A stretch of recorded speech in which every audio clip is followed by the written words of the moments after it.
તમારી ઉપર જાજા પ્રહારો કર્યા છે. કોંગ્રેસ અને ભાજપ બંને નેતાઓએ શું કહેવા માંગશો? મારી ઉપર પ્રહાર કરે છે એના બદલે કઈ કામની વાત કરે તો હું વાંધો છે?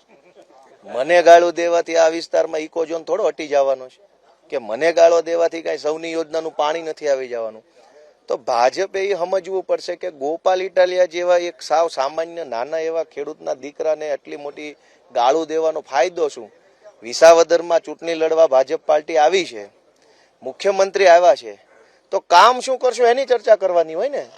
અવડો મોટો કરોડોનો ખર્ચો કરીને મંડપ માઇક મેદની લાવીને ખાલી મને ગાળું દેવા હાટું. મોહમ્મદ ગઝનવીને લઈને તમે કઈ બોલ્યા હતા? કઈ મોહમ્મદ ગઝનવી અહીંયા આપણું સોમનાથ મહાદેવનું મંદિર ભાંગવા આવ્યો હતો અને લૂંટી જવા, ખજાનો લૂંટી જવા આવ્યો. એટલે મારું એવું માનવું છે કે જે અહીંયા વિસાવદરના ખેડૂતોનો ખજાનો લૂંટવા માટે આવે છે, ટેકાના ભાવના કેન્દ્રમાં આવીને લૂંટી જાય છે, મંડળીઓમાંથી લૂંટી જાય છે, યાર્ડમાંથી લૂંટે છે, તો એને ગજની ન કહેવો તો શું કેવું? લૂંટી જાય એ બધા ગજની છે.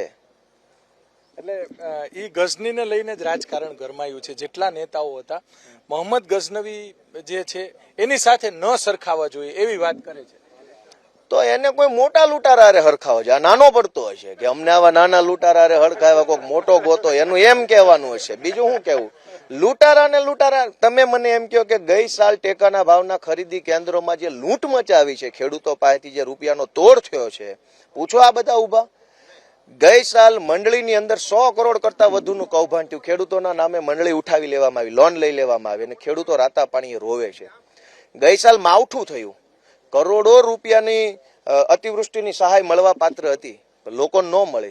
તો આજે લૂંટ હાલે છે ખેડૂતોના નામે. એક એવી પણ વાત છે કે તમે આ ગામના નથી, એટલે આપણે ગામડામાં એક કહેવત છે કે આપણા ગામનો નથી, બાર ગામનો છે.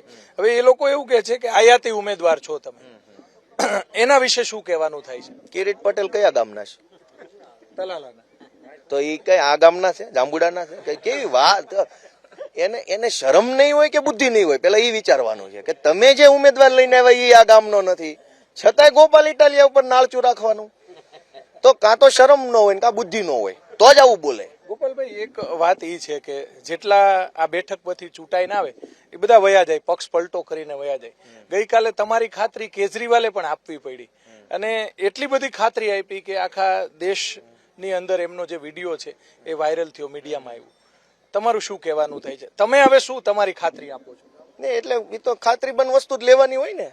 માર્કેટમાંથી કોઈ પણ વસ્તુ લે ખાતરીબંધ જ લેવાની. આ ખાતરીબંધ વસ્તુ છે, લઈ લેવાની છે. ક્યાં ક્યાં પ્રશ્નો હટાવશો? કેમ કે અમે ગઈકાલ 3 દિવસથી આ વિસ્તારના ગામડાઓમાં છીએ. ગામડાના ખેડૂતોના ઘણા બધા પ્રશ્ન. કેશુબાપા ગયા પછી આ ગામડાના લોકો એવું કહે છે કે ભાઈ અમે માવતર વગરના છીએ, અમારું કોઈ ધણી ધોણી નથી. એવું આ ગામના બધા જે ખેડૂતો છે, અલગ અલગ 10-12 ગામના, અહીં જાંબુડાના પાદરમાં અમે ખેડૂતોને વાત કરી તો જાંબુડાના પાદરમાં એવું કીધું અમારું કોઈ ધણી ધોળી છે જ નહીં. પણ એ વાત સાચી છે, એ વેદના સાચી છે.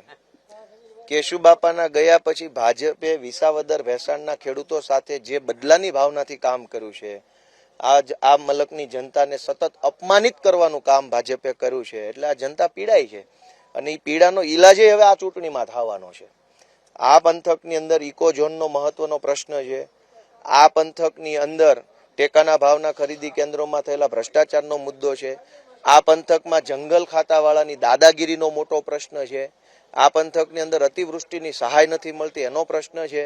ગરીબ વ્યક્તિઓને બીપીએલ નું કાર્ડ હોય કે 100 વારિયા પ્લોટ હોય એની લાભ નથી મળતો. તો હજારો પ્રશ્ન છે અને સરકાર ભાજપની છે, છતાંય આ પ્રશ્નોનું નિરાકરણ નથી આવ્યું. એટલે જનતા હવે એમ વિચારે છે કે આ વખતે ગોપાલ ઇટાલિયાને તક આપવી છે. કોંગ્રેસ લડે છે અને એમના ઉમેદવારે ફોર્મ પણ અત્યારે ભર્યું, એ પણ અમે જોયું, અત્યારે કવરેજ કરીને આવ્યા.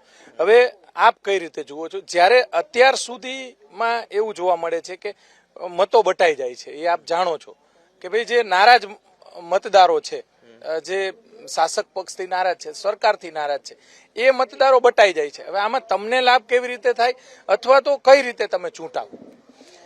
કોંગ્રેસે આ વખતે ભાજપના ખોળામાં અને ખિસ્સામાં બેહીને ચૂંટણી લડવાનું કામ કર્યું છે. કોંગ્રેસનું અને અમારું ગઠબંધન હતું, જગ જાહેર વાત છે. વાવની ચૂંટણી આવી, પોરબંદરની આવી, અહીં માણાવદરની આવી, ખંભાતની આવી, વાઘોડિયાની, તમામ પેટા ચૂંટણીમાં અમે ઉમેદવાર નહોતો ઉભો રાખ્યો કેમ કે ગઠબંધન હતું. અમારો વારો આવ્યો તો ભાજપના દબાણમાં આવીને કોંગ્રેસે ઉમેદવાર ઉભો રાખી દીધો.